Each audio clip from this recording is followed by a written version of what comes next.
Buenos días, bienvenidos. Empezamos una nueva emisión de Los Siete Locos. Y hoy quiero empezar recordando a Haroldo Conti, al escritor Haroldo Conti, porque este año se cumplen 100 años del nacimiento de Haroldo Conti. Y entonces la editorial MC decidió publicar la obra completa. Y me parece una muy buena cosa que esto haya sucedido, porque no sé si hoy se lee tanto a Conti o se lo recuerda más a Conti por ser desaparecido durante la dictadura que por su literatura seguramente. El otro día se hizo un acto en el que estuve de presentación de estos libros, acá tengo Alrededor de la jaula, de Haroldo Conti, y se presentó en Clásica y Moderna. La librería Clásica y Moderna, acá está Ulanowski, Carlos Ulanowski con nosotros, Inde Pomeranio, que es un poco más joven, pero también se debe acordar. En la librería Clásica y Moderna, los primeros años, el inicio de la democracia, fue un lugar, ¿cómo explicarlo? Todo pasaba por ahí, ¿no? Y para mí fue muy impresionante entrar ahora. Yo no había ido más, ahora se abrió de nuevo. Y está exactamente igual, lo han reconstruido, pero está exactamente igual que como era, pero no es lo mismo. No está Natu, no está Paco, claro, no están Alvarellos. Yo me sentía como, a ver, ¿cómo les puedo decir? Como en medio de una escenografía, de una película icónica que uno recuerda, que es la Dolce Vita, y era otra cosa, y otro momento, y otro todo. Pero bueno, ahí se hizo la presentación, había algunos escritores, estaba Guillermo Martínez, entre ellos, Enzo Maqueira. Fue una linda presentación, y lo más importante de todo esto es que ahora están los libros de Haroldo Conti accesibles en las librerías, ¿no? ¿Quieren decir algo? ¿Conociste a Haroldo Conti? No personalmente, pero sí lo leí, digo que es lo principal, ¿no? Seguro. Y sí, digo, sabes que yo tampoco volví a Clásica y Moderna. Sin embargo, cuando raro. paso por ahí por Callao, dice librería, libros dice. Y bueno, no al dice fondo librería. está la librería. Ah, eso. Que no es la librería exactamente que tenía Natu, que era una exquisita con los libros que tenía esa librería. Ahora hay libros de autoayuda, hay todo tipo de libros. Es otra librería. ¿Y sigue habiendo shows? Tengo entendido que sí, no he ido. Eso es lo que hacía Ana Alvarellos por las noches, que hacía unos shows excelentes. Claro. Lo que pasa es que vos cuando hablas de la librería lo que estás hablando es la curaduría de la librería. Pero claro, era una y de todo el lugar. De lectores, ¿no? Era y de todo el lugar, y de la curaduría de todo lo que pasaba ahí de adentro.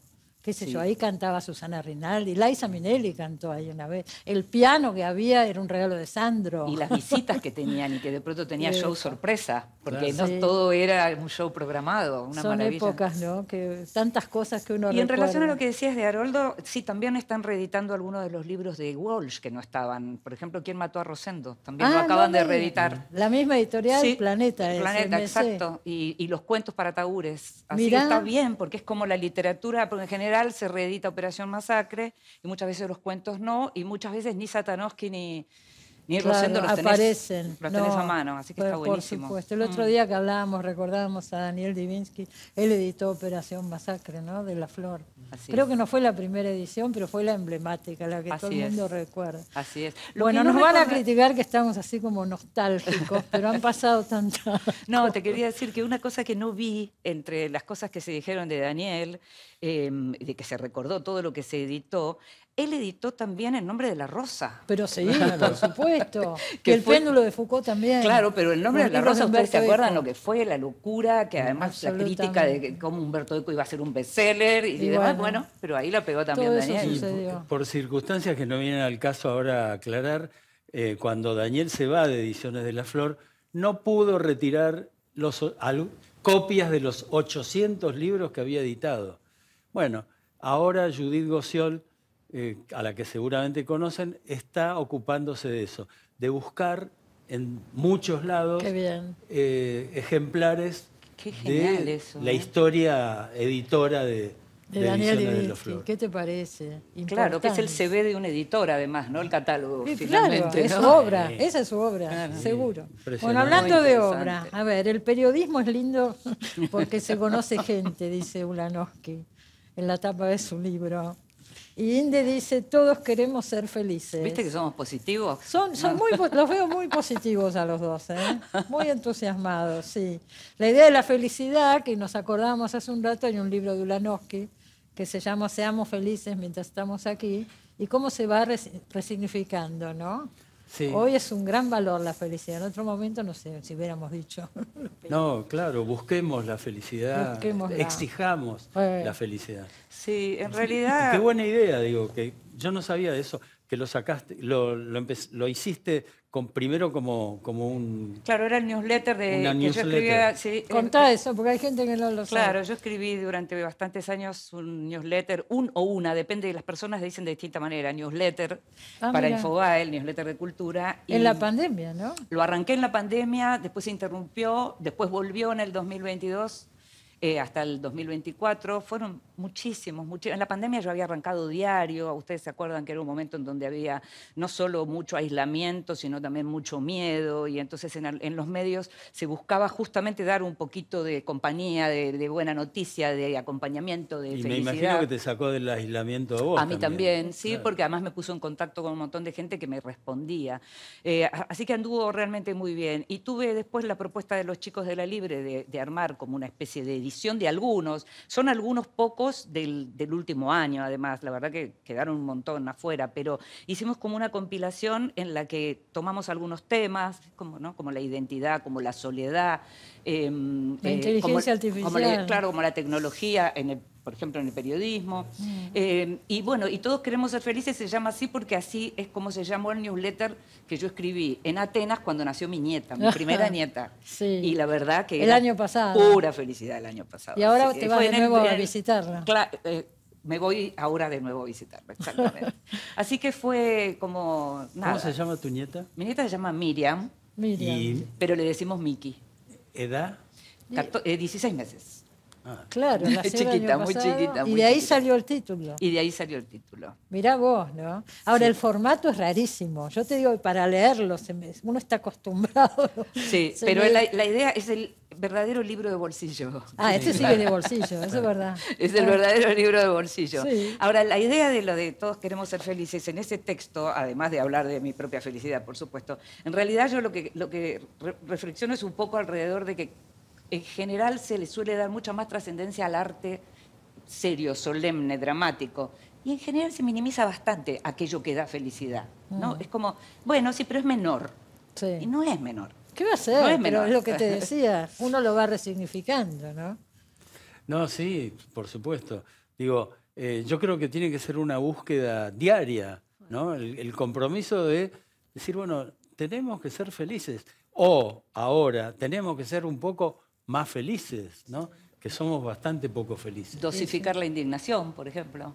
Por ejemplo. ¿No? O mantenerla en un nivel, pero que Exacto. no afecte, qué sé yo, la vida que tenemos. Hoy estamos acá, ¿no es cierto? Digo, que no nos afecte eso. Hay cosas buenas que también tenemos. Yo intentaré entonces dosificar la indignación. Yo también, ¿sabes? todos. Lo que digo, todos. en realidad, cuando digo lo de dosificar la indignación, es que estamos en un momento en donde hay montones de cosas que antes ocurrían a puertas cerradas y hoy se exponen. Entonces, por ejemplo, todos alguna vez hablamos mal de alguien, pero no se hacía públicamente de una manera que duela tanto, digamos. Pero ahora se busca eso. Ahora se busca herir. Doler, claro. Y se busca desde la política en general, y no ocurre solo en la Argentina, es como un bife detrás del otro, te dan una detrás de la otra. Sí. Son tantas No las dan cosas que tregua. vivís en estado de indignación. Sí. Y es difícil vivir así. Pero tremendo. Y cada vez más, además. Así es. El tema del periodismo, Ulanowski en su libro recuerda muchas anécdotas.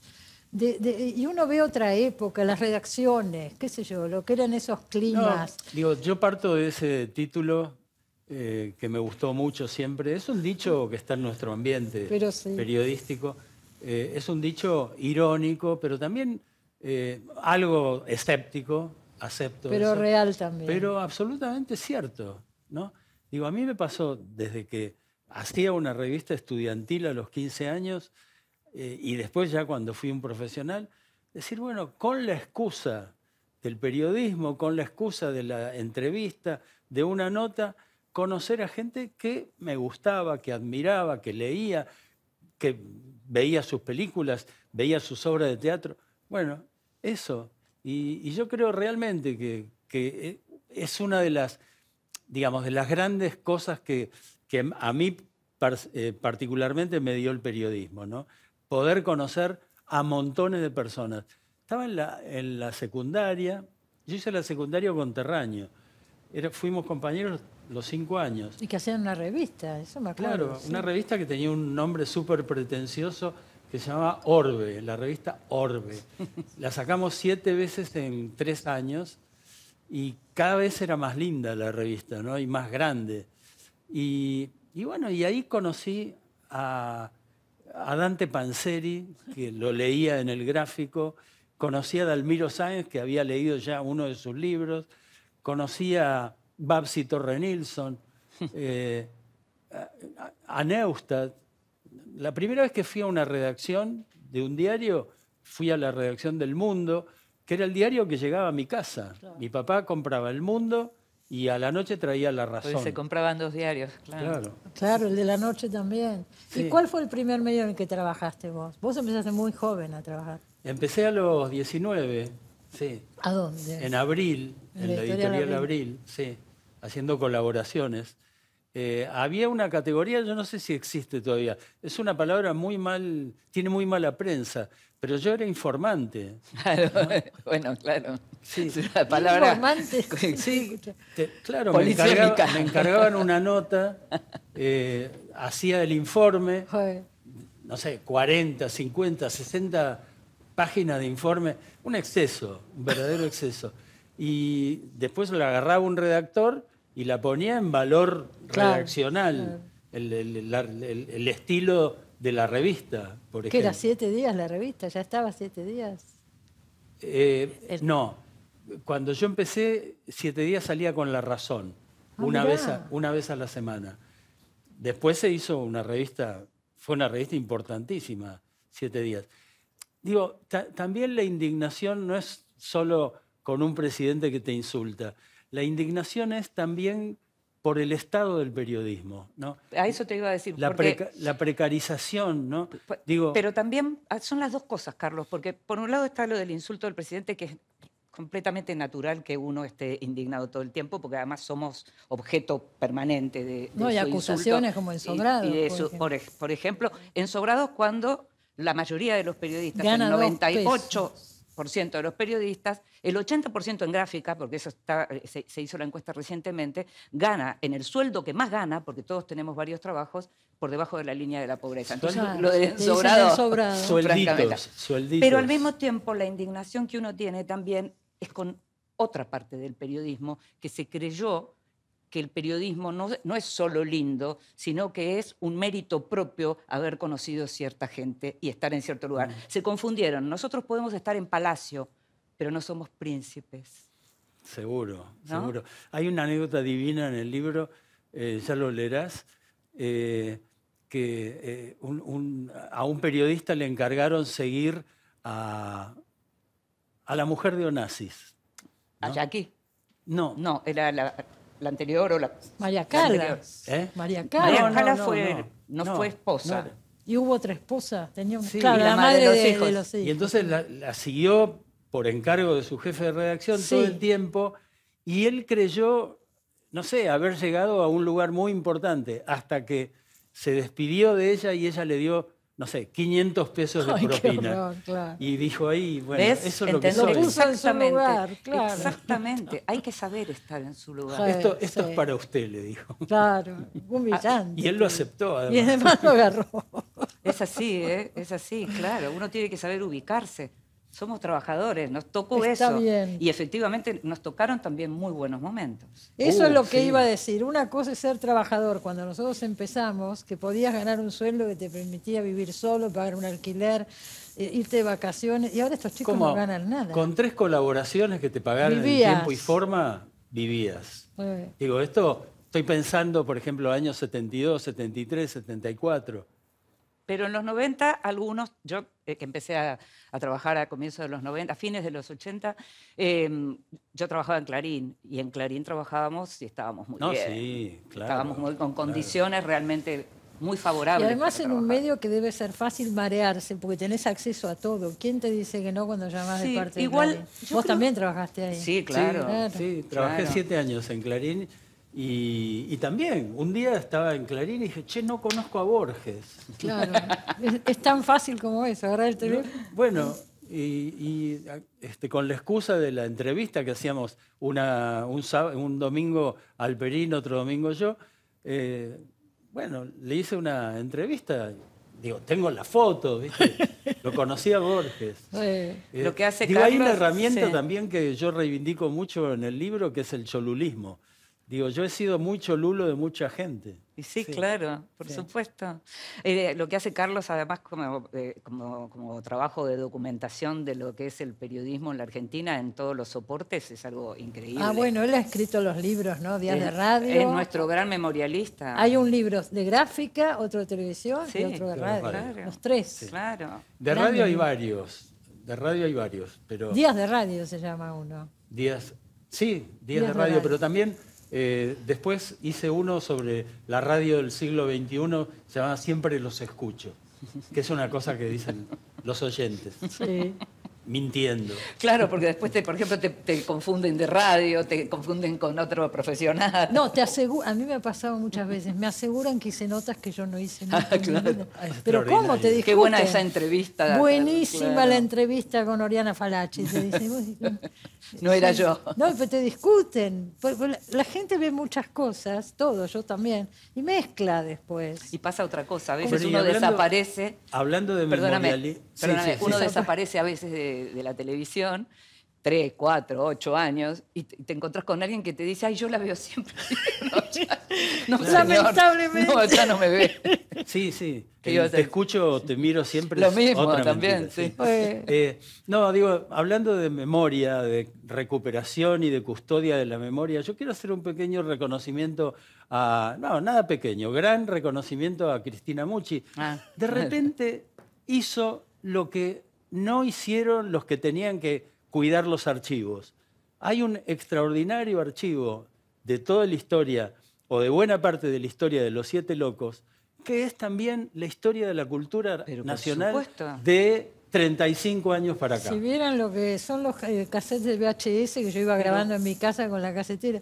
Y ahora los estamos... editorial en su esplendor. Mira, no le bajes el precio. No le bajo el precio. Cómo lo hacías no importa. El asunto que lo hiciste...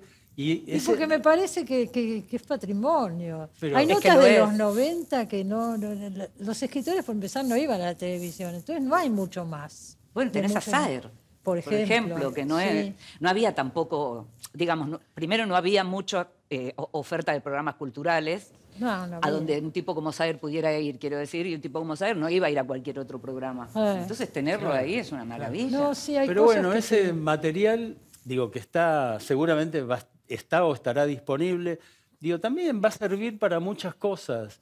Va a servir para vos y va a servir para mucha gente que quiera hacer, por ejemplo, un documental. Sí, es material que sirve para montones de cosas. A mí me interesa mucho. Para los investigadores, Carlos. Ahora, yo digo, se grababa encima de los cassettes. Sí. Bueno. Se ha perdido cosas fabulosas. Bueno, Carlos es una de las grandes fuentes y uno de los grandes proveedores de materiales para la biografía de Blackie, por la que ya conversamos en este programa también. Claro, cómo no, que Carlos tuvo me varias ayudó ediciones. muchísimo con eso. Y en el caso de Blackie prácticamente no hay nada, no hay justamente nada. por eso. Sin embargo, con la tecnología empezaron a aparecer cosas que antes tenían simplemente los coleccionistas, que no te lo daban porque te lo cobraban y demás. Pero ahora le ponen la marca de agua y ahora vos los tenés acceso. Totalmente. Para la última edición yo pude acceder a cosas de Paloma que la antes primera vez no había podido. No, seguro. Están apareciendo cosas insólitas. Yo vi un video el otro día, perdóname que cuento esto rapidito, un video, hay un cóctel, suponete, debía ser en los 60, no sé, y de golpe está Rodolfo Walsh en una presentación del libro, pasa Marta Lynch y no sé qué le dice y habla... está Dalmiro Sáenz, vos decís, son como flashes, minutitos de cosas, ¿no? Y te podés imaginar un mundo atrás de eso. Sí, claro. No hay nada. Lo que pasa es que no había una cultura de resguardar esas cosas. No. Bueno, la hubo, ¿no? Pero yo creo que en algún momento se perdió. En la tele al y comienzo me parece que durante la dictadura eso fue un desastre, ¿no? Sí. Eso que dice Cristina, que grababan... Grababan arriba, claro. Sí, sí, sí. Y porque eran caros los cassettes, entonces les grababan encima. Sí, bueno, pero qué burrada. Pero eso, ¿no? bueno, pero... Sí, pero me parece que no había, por eso te digo que... Conciencia de patrimonio, exacto, eso es lo que no había. eso. Tampoco había con los edificios, ni con la ciudad, ni con nada. Exactamente. Ahora hay mucha más, Tendría pero no que ver había. también con que éramos como un país joven, entre comillas, quiero Por ahí, decir, como sin que historia, no había ¿no? historia Sí, porque detrás. en Europa estas cosas las tienen clarísimas. Bueno, Sí. en Francia desde siempre, qué sé yo, podés tirar abajo, pero el frente tiene que quedar. Pero por supuesto, ¿no? está Ese tipo muy de cosas. reglamentado. En muchísimos lados, digo. Cuando vos ves, no sé, programas periodísticos o documentales, los materiales que consiguen, tiene que ver con eso, con que alguien los guardó, Sí. alguien los protegió. Seguro. Y lo que significa para uno ese descubrimiento, ¿no? Pero es impresionante. Yo este video que te digo de Walsh con Marta Lynch, no lo podías quedás creer, como que... claro, te tildás. Sí, sí, Sí. es muy impresionante Sí. de ver. Me acuerdo hace un par de años había salido un concierto que dio Thelonious Monk en California, todavía en pleno tema de la segregación y demás, y lo había hecho porque un chico judío de una universidad le había hinchado, lo había llevado, lo grabó, lo guardó. Y muchísimos años después eso Sale, apareció. claro. Ese tipo de cosas son como gloriosas. Es Por glorioso. eso lo de tu archivo es glorioso. Saber que eso Qué está. suerte que se puede hacer. Sí, yo estoy contenta de Pero poderlo claro. hacer. Ahora, vos estás trabajando exclusivamente en la radio los últimos años, ¿no es cierto? Sí. ¿De las redacciones? Mis redacciones los últimos años han sido la radio y mi casa. Me encanta estar en mi casa también. ¿Y qué haces en tu casa? ¿La radio, el programa? No. No. ¿Escribís? No, escribo, leo, estoy ordenando mi archivo en papel. Muy bien. Y también diciendo, bueno, sigo guardando cosas, pero también desprendiéndome de cosas. Le regalé no se lo regalé, se lo cedí porque me parece que es un gran crítico de televisión, a Manuel Respighi, sí. mi bueno archivo de notas de televisión, Ah, mirá qué bien. las cosas que había juntado para los libros. Sí. Muy bueno. Inde dice, leí en algún, no sé si en el libro o en alguna nota que te hicieron, Inde, vos decís que a veces te pasa que trabajando tanto, tenés tanto publicado y tan poco en libro en comparación, y que llegó el momento, nos toca a cualquiera de nosotros, ¿no?, de ver qué quiere uno dejar, qué preservar. Bueno, los libros son un eso es lo que esa es la material único sensación que uno es. tiene al hacer periodismo gráfico y escribir tanto, que en realidad es como que escribís para lo efímero, ¿no? Y cuando te quedas dar cuenta, tenés mucho. Por supuesto, no todo es bueno, por supuesto. bueno, o sea, pero es lo uno que tiene uno que ha hacer hecho. una elección, una edición y demás. Pero es tanto lo que hay y tan poco el tiempo para rescatar, para escribir otra cosa o trabajar en otra cosa. En general, mis libros fueron saliendo de trabajos de esos efímeros. Pero Y son diferentes, porque Putin, Blackie, bueno, uno dice, sí, ¿no? sí. Pero digo, intereses múltiples. Un libro, Sí. digo, para hacer un cálculo realista, Sí. es un año de laburo. Por lo menos. De mínima. Y entonces... A mí digo, me lleva mucho más. Claro. no, bueno, pero digamos, es un año. mínimo. Te salen bien igual. Y porque son años ahí dando... Bueno, pero digo, tampoco hay una recompensa económica. No, cero, no. Bueno, por eso los que vivimos de escribir, a eso voy. Los que vivimos de escribir, es muy difícil quitarle tiempo a aquello que te está dando para vivir y claro, y dedicarlo solo a lo que tiene que ver con tu libro. Es muy complicado. ¿No? Pero tenemos pocas posibilidades. Yo leí el otro día en el diario una nota sobre los archivos de Joan Didion en Estados Unidos. ¿La viste? En esa nota hablaba de que es una mujer que dejó montones de cosas, diarios, etc. Todo ese material lo tiene ahora la Biblioteca Pública de New York, que se lo compró y le pagó no sé qué fortuna. Nosotros a lo sumo podemos donar algo a una biblioteca y soñar que algo te va a comprar. Entonces digo, en el primer mundo hay muchas otras alternativas para ganarse la vida, una persona que tiene una trayectoria que nosotros en Argentina no tenemos. Yo tengo algunas dudas, vos sabés, porque muchas veces lo que me preguntaba era si yo no tendría que haber, de pronto, es algo que todavía me pregunto, si en algún momento no tendría que haber resignado algo del orden de la calidad de vida Digo esto para dedicarme, claro, de pronto más a los libros. Digo esto ahora que tengo hijos grandes. Con mis hijos no les podía decir, no claro, me voy a dedicar a escribir. Pero Inde, seguro que resignaste cosas relacionadas con tu calidad de vida. No es un ejercicio súper placentero hacer un libro, sentarse. Ahí está, siempre yo recuerdo el famoso teorema de Horacio Verbitsky, que le preguntaban acerca de cómo hacía para hacer esos libros tan voluminosos, y decía, bueno, 12 horas culo. Y el único secreto es ese, pero de repente son 12 horas. Sí, pero digo, hay una diferencia, Carlos. En los últimos años, nosotros antes escribíamos, editábamos, trabajábamos y hasta podíamos conversar, porque era lo lindo del periodismo en las redacciones, hasta podíamos tener tiempo de conversar o irnos a tomar un café con alguien. Claro. En los últimos años, el nivel de demanda totalmente creció de una manera que uno está realmente 24/7 trabajando y a disposición y escribiendo. Y no hablo de mí, que de pronto puedo decir, bueno, qué sé yo, tengo tantos años en esto, por ahí y soy grande, me respetan un poco. No, estoy hablando de lo que es el nivel de precarización general. Claro. Todo el tiempo, hacerte el tiempo para escribir o para decir, nada, me reservo 3 meses este año, no voy a cobrar las colaboraciones y me pongo a escribir. ¿De qué vivís? ¿De la jubilación? Sí, claro. Bueno. Todo eso limita muchísimo también. Entonces, las posibilidades se van achicando. Y es preocupante, porque en el futuro no sé cómo será la cosa. Bueno, le quiero agradecer a Marea el libro y a Miguel Rep, que lo ilustró. Miguel Rep presente por todos lados, ¿no? Tu programa. ¿Dónde no está Miguel Rep? Muy linda la tapa. A ver, espera que me pongo bien los anteojos. Y a Sergio Holguín, que hizo el prólogo. Muy generoso, dice muy una bien. frase muy luminosa. El periodista que no es pícaro es como mucho un empleado administrativo que escribe bien. Claro, es un burócrata. Igual vos sabés que en una redacción, sobre todo en las que crecimos nosotros, siempre se necesitó tener un buen burócrata que organizara. Si todos eran muy creativos, y la cosa no funcionaba. ¿Cómo sale el diario? Había como jerarquías en ese sentido. Alguien tiene que hacer el trabajo aburrido también, ¿no? El murmullo de la redacción es una de las cosas de las que yo hablo en el libro, es uno de los sonidos que más extraño. Una de las cosas que extrañé cuando me fui de Clarín era la hora de la cantina. Exacto. Pero el sonido de la redacción tiene que ver con el tecleo también y la máquina. Sí, había algo propio del sonido. Pero digo, con los años me entero que ya no había más cantina en Clarín. Que pasaba un carrito con cosas y la gente elegía. Ulanowski cuenta por ahí que cuando empezó a trabajar sentía que le faltaban elementos, lecturas, cosas. Sí, claro. Se iba al Café La Paz